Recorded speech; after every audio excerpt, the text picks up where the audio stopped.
নির্বাচনের দিন যতই ঘনিয়ে আসছে, সামাজিক যোগাযোগ মাধ্যমে ততই বাড়ছে ভুয়া তথ্য, গুজব আর উদ্দেশ্য প্রণোদিত অপপ্রচার। দেশের পাশাপাশি ভারতের মূলধারার গণমাধ্যম থেকেও ছড়ানো হচ্ছে এসব প্রোপাগান্ডা। শুধুমাত্র রাজনৈতিক উদ্দেশ্যেই নয়, ভিউ ব্যবসার জন্য অনেকেই এই ধরনের অপপ্রচার চালাচ্ছে বলে মনে করেন বিশ্লেষকরা। বিস্তারিত জানাচ্ছেন FM বায়োজিৎ। জাতীয় নির্বাচন সামনে রেখে প্রতিপক্ষকে হেয় করতে ফেসবুক, ইউটিউব, টিকটক সহ বিভিন্ন সামাজিক যোগাযোগ মাধ্যমে ছড়ানো হচ্ছে মিথ্যা তথ্য ও বিকৃত বক্তব্য। এর ফলে একদিকে ভোটারদের মধ্যে সৃষ্টি হচ্ছে বিভ্রান্তি, অন্যদিকে ছড়াচ্ছে উত্তেজনা, যা কখনো কখনো সহিংস পরিস্থিতির জন্ম দিচ্ছে। রিউমার স্ক্যানারের তথ্য মতে বিএনপি চেয়ারম্যান তারেক রহমানের বিরুদ্ধে মোট অপতথ্য ছড়ানো হয়েছে 128টি। এর মধ্যে 2025 সালের ডিসেম্বর মাসে মিথ্যা তথ্য ছড়ানো হয়েছে 68টি এবং 2026 সালের জানুয়ারি মাসে মিথ্যা তথ্য ছড়ানো হয়েছে 60টি। এদিকে জামায়াতে ইসলামের আমির ডাক্তার শফিকুর রহমানকে নিয়ে মোট অপতথ্য ছড়ানো হয়েছে 46টি। এর মধ্যে 2025 সালের ডিসেম্বর মাসে মিথ্যা তথ্য ছড়ানো হয়েছে 21টি আর 25টি মিথ্যা তথ্য ছড়ানো হয়েছে 2026 সালের জানুয়ারি মাসে। 2025 সালের নভেম্বরের তুলনায় ডিসেম্বরে ভুল তথ্য বেড়েছে 16%, রাজনৈতিক অপতথ্য বেড়েছে 46%, নির্বাচন সংক্রান্ত অপতথ্য বেড়েছে 36%। রিউমার স্ক্যানার বিশেষজ্ঞরা জানান, অধিকাংশ ক্ষেত্রেই পুরনো ছবি বা ভিডিও নতুন ঘটনার নামে সামাজিক মাধ্যমে ছড়িয়ে দেওয়া হচ্ছে, যা সাধারণ মানুষকে সহজেই বিভ্রান্ত করছে। ব্যাপক অপপ্রচার চালানো হচ্ছে নারী প্রার্থীদের নিয়েও।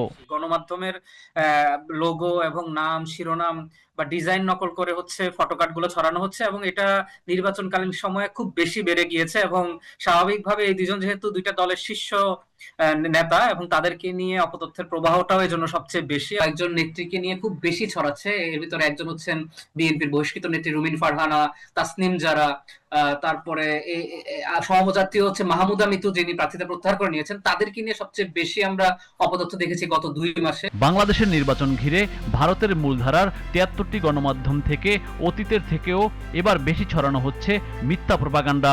বাংলাদেশে কোন একটা ইস্যু অ্যারাইজ হলে, যেহেতু নির্বাচন একটা বড় ইস্যু, বড় একটা ইভেন্ট, তো তারা উঠে পড়ে লাগে যে বাংলাদেশের বিভিন্ন ইভেন্ট গুলোকে সাম্প্রদায়িক প্রোপাগান্ডা হিসেবে দেখানোর জন্য।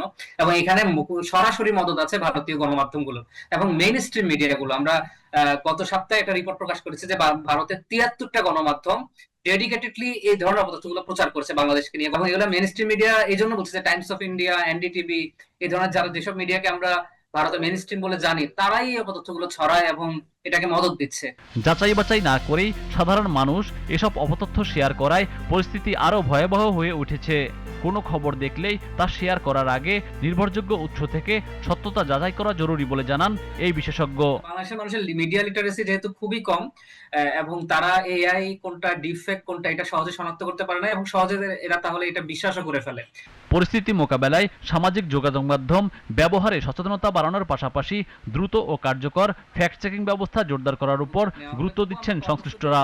নির্বাচন কমিশন যতটুকু সময় আছে প্রার্থীদের এবং দলগুলোকে যাতে একটু সচেতন করে, যে তারা তাদের কর্মীকে যাতে বলে যে কোনো ধরনের অপতথ্য ছড়ানোর আগে বা কোনো ধরনের ডাটা বা ভিডিও ছড়ানোর আগে তারা যাতে একটু যাচাই করে। সাধারণ মানুষের সচেতনতার পাশাপাশি প্রার্থী ও তাদের কর্মীদের সক্রিয় ভূমিকা ছাড়া এসব অপতথ্য রোধ করা অসম্ভব বলে মনে করছেন বিশেষজ্ঞরা।